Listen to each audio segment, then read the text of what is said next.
在2024年的第一天，我要祝福全体国人新年快乐。还记得去年的此时此刻，我跟大家说，我们将面临疫后的国际通膨以及全球经济放缓的严峻的挑战。不仅如此，回首过去一年，俄乌战争仍未停止，而以色列和哈马斯的冲突也还未停歇。也不只是过去这一年，这8年来，全球的格局也发生了剧烈的改变。那么，一场100年的大疫，不仅挑战全世界人与人之间的互信，更是考验国与国之间的互助。而极端气候的频繁化，更是冲击各国政府应变能力以及韧性。民主自由与威权主义的再冲突，不但牵动地缘政治的板块稳定，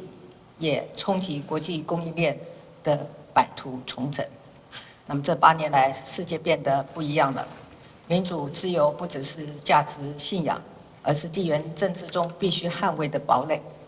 更是国际供应链里必须搭载的核心。这8年来，台湾也真的不一样了。跟以往更不一样的是，台湾不再被遗忘。2350万台湾人民参与了世界的改变，更参与了改变世界。如果问我这8年的关键字是什么，我会说是世界。如果这8年世界的关键字是什么，那一定有台湾。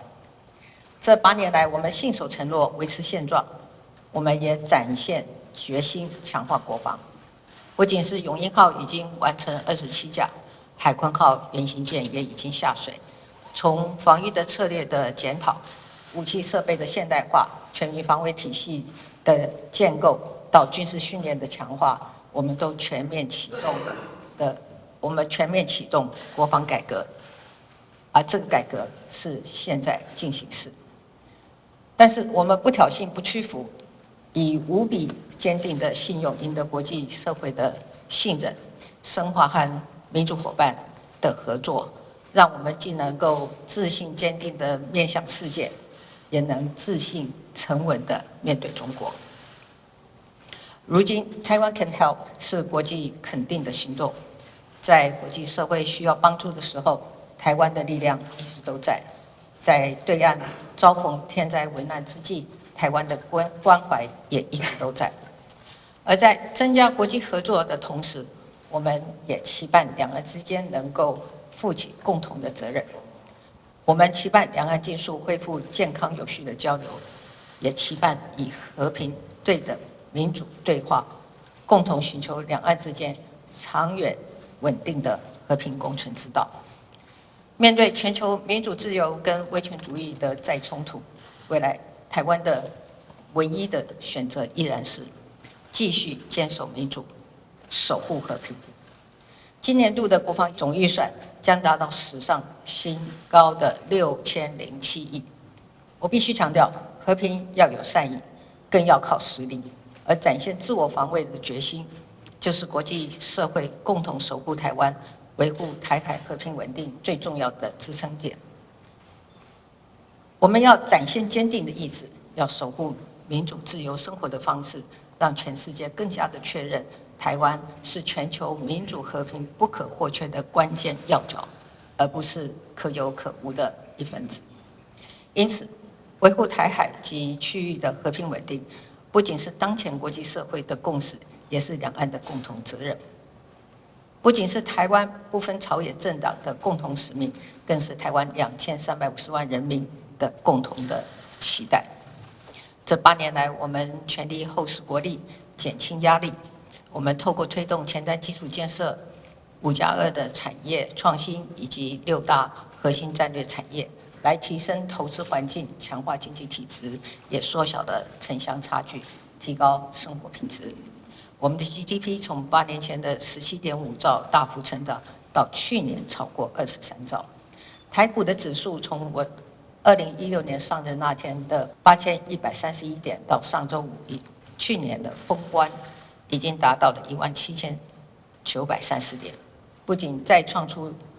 新高，甚至超过了香港的恒生指数。2350万人口的台湾已经是全球第21大的经济体，国家的总体竞争力进步到全球的第6名。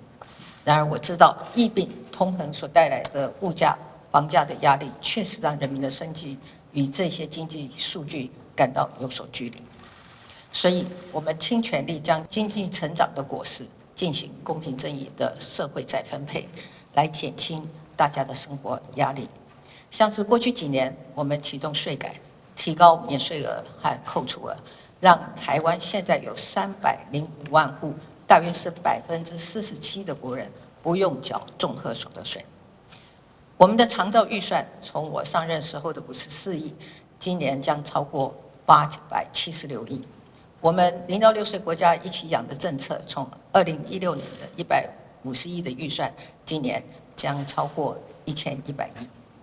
我们也连续8年调涨基本工资，从20008元调涨到今年的27470元。今天正式上路，我们的最低工资法也在今天正式的施行。尤其是面对疫后全球成长趋缓的减速时代，未来我们也要把稳定民生、增进平等持续作为下一个阶段的目标，继续壮大台湾，照顾人民。因此，从今天起，每个月托育补助也再次的调高，公托从5500元增加到7000元，准公托则是从8500元增加到13000元的补助。就读私立大专院校的同学们，每一年35000元学杂费的补助会在今年2月的新学期上路。居住正义这条路还很漫长，但是蔡英文的20万户社会住宅计划会在今年底达标，囤房税2.0也会在今年实施。我要请劳工朋友放心，蔡英文卸任前总共会编列超过3000亿的预算来挹注劳保基金，政府不会倒，劳保就不会倒。我要跟关心财政纪律的朋友说，蔡英文执政不但让债务比从我上任之初的32.97%下降到去年11月底的27.17%，蔡英文的8年任期总共会还债超过9000亿。蔡英文的政府会是最会还债的政府，而不会再留子孙。我会负责任的留下稳健的国家财政，让未来的政府更有能力继续照顾人民。这8年来，我们分散风险，布局全球。相较于2016年，台湾的出口成长超过了70%，其中我们对欧洲出口的成长超过了50%，对新南向国家超过了60%，对日本则超过了70%，对美国更是成长超过120%。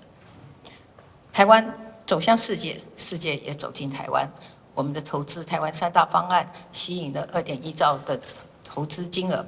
而外资更是投资台湾超过2.4兆。经过这几年的努力，我们扭转了过去依赖单一市场的困境，也彻底的改变了过去的政府试图借 ECFA 让台湾和香港一样加速和中国经济一体化的路径。现在的两岸经贸关系变得更为健康有序，中国对台湾的高科技产品进口的依赖远超过台湾传统产品对中国市场出口的依赖程度。因为台湾的经济实力大增，并改变了和中国经济互动的关系，所以我们的国际空间更为宽广。台湾跟韩国避免所得税的双重课税的协定在今天正式生效。台湾也和美国签署了领先全世界的台美21世纪贸易倡议首批的协定，接着又和英国签署提升贸易伙伴关系的协议，和加拿大签署投资促进及保障协定。这些贸易协定都是因应全球新的情势所跨出的关键的步骤。台湾也摆脱了前一个政府所设定的先走向中国，再走向世界的宿命。现在的台湾可以直接走向世界，台湾的半导体跟高科技更是全球民主供应链不可或缺的驱动引擎。而百年大疫跟极端的气候所带来的分散化以及去风险化的挑战，更提醒我们台湾要继续的强化韧性，站稳国际，在全球经济上扮演更重要的角色。纵然挥别了3年的疫情，但疫病仍然会持续的挑战人类社会。我们挺过了 SARS 以及 COVID-19， 但我们也必须再调整健保制度的体制，合理化基层医事人员的待遇跟工作环境，来强化健康体系的韧性。纵然我们告别了前一个政府所留下来的电力备转容量率只有1.64%的年代，纵然绿电的年度总发电量已经翻转超越核电，但是我们的能源转型仍然要加速的进行。加速再生能源的发展是确保台湾产业维持国际竞争力的唯一的途径。同时，我们更要强化电网的分散性，加速储能系统的开发与建制。台湾必须持续的强化能源的韧性，以接轨 COP28 所设定的2030年全球再生能源成长2倍，能源效率提高1倍的国际目标，进而迈向2050净零转型。我们要继续推动经济转型，维持突破技术的领先优势，并且以全球最完整的产业生态系为基础，强化台湾因应经济胁迫的能力，继续站稳民主供应链的核心关键地位。各位国人同胞，今天是蔡英文担任中华民国总统8年任期的最后一次元旦。无论你是支持蔡英文还是批判蔡英文，我都要谢谢每一位台湾人民。即使一路起起伏伏，但是我们风雨同行，一路走到今天，一起让国家走到这里。如果有人问我为台湾留下什么，我会说，我留下了一个世界的台湾。经过8年，现在的台湾是世界认识的台湾。当你遇到国外的朋友，告诉他你来自台湾的时候，越来越多人清楚地知道我们的家乡在哪里。现在的世界的台湾，也是吸引世界的台湾。来自乌克兰的瑞莎领取了中华民国的身份证，黄仁勋带着辉达，苏姿丰带着超微回到故乡，看好台湾，投资台湾。现在的台湾更是世界认同的台湾，我们拥有无比的民主多元，无论性别都可以成为总统或者副总统，还有跟你所爱的人一起成家。各位国人同胞，再过12天，大家就要再次的用手中神圣的选票，做出对国家命运的关键的决定。不论你的政党倾向是什么，不论你是中华民国派还是台湾派，这是属于我们的国家。我诚挚的希望，我们要相信自己，相信民主，相信台湾，为一个更好的台湾做决定，更要为世界的台湾做最好的决定。我要再次祝福大家新年快乐，谢谢。